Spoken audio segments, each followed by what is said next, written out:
Welcome to dotcom builders. In this video, I will share with you how to create a drop-down menu in Hostinger website builder. Without any further ado, let's start this tutorial. First, log into your Hostinger account. Then go to websites. And next to the website you want to create a drop-down menu on, click on this edit website button.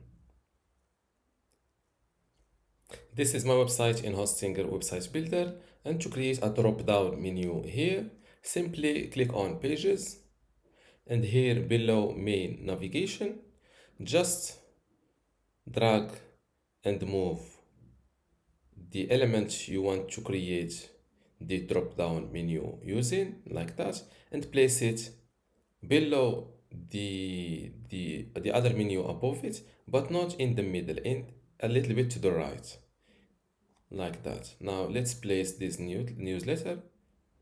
Before we continue, I want to let you know that you can get access to my Hostinger website builder masterclass online course today for free.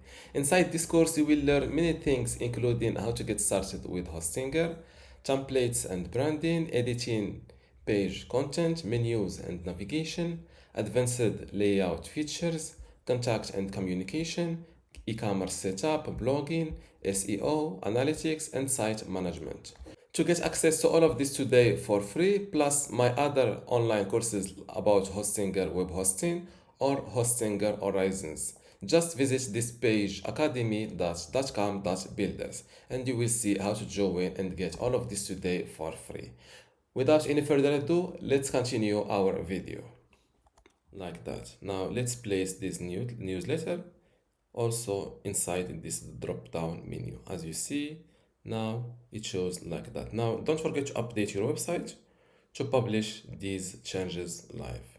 Now if I hover over a blog, I see this drop-down menu. Now to undo this drop-down menu, it's simple. Just go back to pages and drag and move it like that.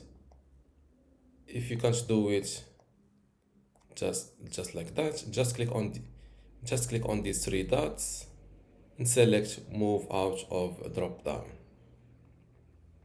And this is how to create a drop down menu in Hostinger website builder. If you still have a question, leave it in the comments below, and don't forget to give this video a like. Thank you.